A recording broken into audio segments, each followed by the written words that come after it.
How's it going, everybody? My name is LuckyBunz, and in today's video, I'm going to be going over Litten Community Day in Pokemon Go. Now, with that being said, let's jump straight into it. So, Litten Community Day is going to take place on March 16th from 2 to 5 p.m. local time. Now, the bonuses are going to be as follows. We're going to have 3-hour lure modules and incense like normal. The special bonus is going to be 3 times catch experience. We're also going to get 2 times catch candy and a 2 times chance to receive extra large candy from catching Pokemon if you're level 31 or higher. We're going to get 2 special trades, and every trade that you also do is going to cost 50% less Stardust. And then finally, we're going to get 5 free Litten from snapshots. Now, we're also going to get 4-star raid battles, which feature Torracat, the second stage evolution, or second stage form, I should say, from 5 to 10 p.m. Now, after you beat one of these raid battles, Litten will spawn around the surrounding area for the next 30 minutes. And if you guys actually have access to Spatial Rend, this would be a great time to use it to get even more spawns. So if you guys weren't able to play during the 2 to 5 p.m. window, this would be your next best option. By the way, the shiny rate is also going to be the same at 1 out of 25 for Litten during this time window as well. Now, on top of that, we're also going to have showcases available, so make sure to save your double extra large Litten for these showcases, and it's going to be pretty competitive.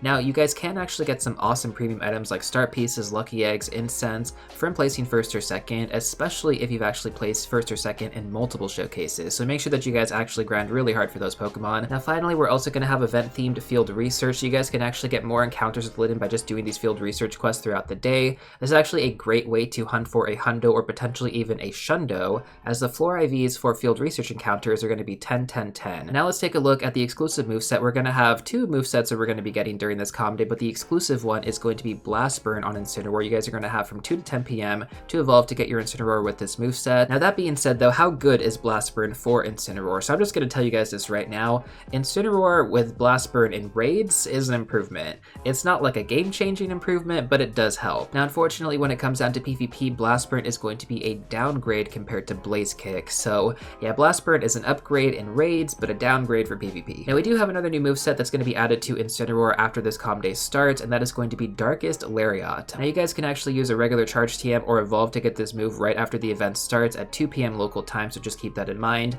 Now, how good is Darkest Lariat? Well, this is actually an upgrade for Incineroar, but not the full upgrade that it actually needed. We're going to talk about this more in the PvP section, but Incineroar is still lacking a good fast move. So we're going to have a couple of different options here. The first 2 are going to be what Incineroar looks like before it gets access to Darkest Lariat, as well as Blast Burn, although Blast Burn for PvP you're not going to really use compared to Blaze Kick, so the main difference here is going to be Darkest Lariat. Now, Incineroar, again, with the first 2 movesets is going to be Fire Fang plus Dark Pulse and Blaze Kick. For the second option, just replace Fire Fang with Snarl. Now, for the next 2 options, we're essentially just going to replace Dark Pulse with Darkest Lariat. And then finally, for that 5th option, that's going to be what Incineroar looks like in a hypothetical option with Incinerate. Now, I do want to mention that Incineroar cannot learn Incinerate in the main series games, so the likeliness of Incineroar actually getting Incinerate in Pokemon Go is pretty low, but not completely impossible. Either way though, Incineroar with Incinerate would actually be a game changer for it, which is why I wanted to include it in this list.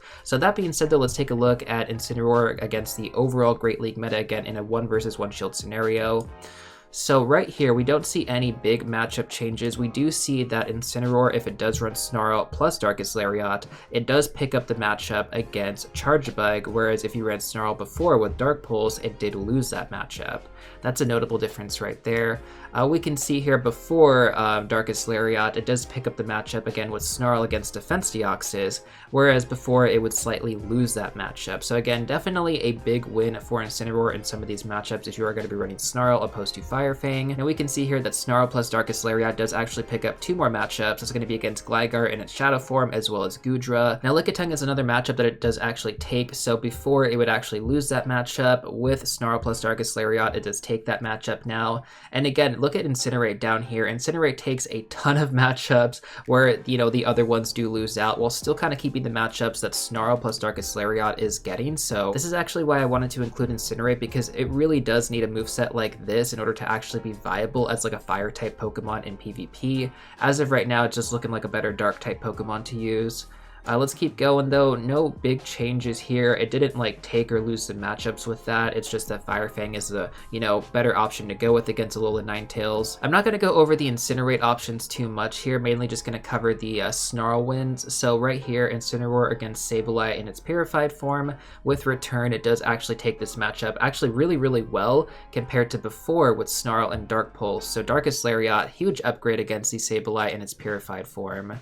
If we keep going, no big changes that I'm seeing here. Talonflame takes a Talonflame matchup. That's lovely to see. And that's pretty much it. Again, guys, like we do see the Incinerate taking some wins here, but again, Incinerate is a hypothetical option. That's not going to be what you actually get in game. Whereas Snarl, like this option right here, Snarl plus Darkest Lariat and Blaze Kick, that's going to be the best out of all of these options. Now, it's not going to be that good compared to the overall meta, like looking at the win/losses. 15 wins, 30 losses, that's pretty bad against the general meta, but still, for the moveset that you want to run on Incineroar, it's looking like Snarl plus Darkest Lariat and Blaze Kick is going to be the move, at least for the Great League meta. Let's take a look at the Ultra League meta right now. So Ultra League meta coming up now, let's see what we got as a difference, or Incineroar with Snarl plus Darkest Lariat takes the win against Charizard. Previously, it did not. Let's keep going. No notable wins here. Some pretty close ones. Defense Deoxys and Feraligatr, definitely an improvement compared to Snarl plus Dark Pulse, so that's nice to see. Now against Giratina Altered Form, it takes a solid win now compared to where it just slightly lost against it. That's great to see. Takes a win against Jellicent in the Ultra League as well. You love to see it. Takes a win against Talonflame as well, and I think that's about it. The only other difference here is the ones with Incinerate, which again, guys, like Incinerate has a pretty solid win-to-loss ratio compared to your other options, but unfortunately you cannot run Incinerate on Incineroar. But Snarl is looking like your next best option. Again, like compared to everything else, consistently it picks up matchups, whereas before it would lose those matchups. Now again, like compared to Firefang, or at least running Firefang, there's not a whole lot of like game-breaking things happening here. It's basically the same before and after running Firefang. Like there's maybe some small differences for sure, but Snarl plus Darkest Lariat seems to be the big winner for sure. So with that being said, guys, that's pretty much going to cover Incineroar and PvP for both the Great League as well as the Ultra League. We're not going to talk about the Master League in this video because it just does not make the cut for the Master League, but that being said, let's dive on over to the raid section now for Incineroar. How good is this Pokemon in both the Fire-type category as well as Dark-type category? So as a Fire-type Pokemon, it's a good budget Fire-type attacker, right? But that's about it. Like, it's just not as good as anything else. I mean, like, we've had a lot of meta changes over the years, so the Fire-type category is pretty stacked. To put things into perspective, a level 50 Incineroar is going to be slightly worse than a level 30 Reshiram with Fusion Flare, so yeah, if you guys have Reshiram with Fusion Flare, that is the MVP of Fire-type attackers. But that being said, guys, if you catch some like level 30, you know, Litten in the wild and you just want to evolve them to Incineroar to have some good Fire-type attackers as well as some Dark-type attackers, then that's totally a play. So basically, in conclusion, I would recommend grabbing a few PvP spreads for the future. Incineroar can definitely get buffed during one of the season updates. We've definitely seen this sort of thing happen many times in the past, most recently with Feraligatr. Now for the raid/gym meta, again, like if you guys don't have any good Fire or Dark-type Pokemon, you can easily secure a team of level 30 Incineroar for either, and then you're going to be good to go. Not to mention the secondary charge move to unlock is going to be super cheap since it's going to be a starter-type Pokemon. So yeah, Incineroar for a budget-type raid attacker in both the Fire-type and Dark-type categories, thumbs up. Now with that being said, that's basically everything that I have for you guys in this video, but as always, I'd like to go through some additional tips and tricks for any new or returning players watching. So with that being said, let's jump straight into them. So the first thing, guys, is going to be the fast catch trick. You know, most of you probably already know how to use this, but for any new players watching this, I highly recommend learning it to increase your catch speed. If you ever wonder how some players catch so many Pokemon during these 3-hour windows, this is how they're doing it. The fast catch trick is a game changer. Now the second tip is going to be to create a search tag for all the Litten you want to evolve. You guys can quickly check for good IVs and hundos by typing in the 3-star and 4-star on the search. Now for PvP IVs, you guys can actually use this search string on screen. Since I found out about this, this is definitely one of my favorite things to do. It saves me so much time.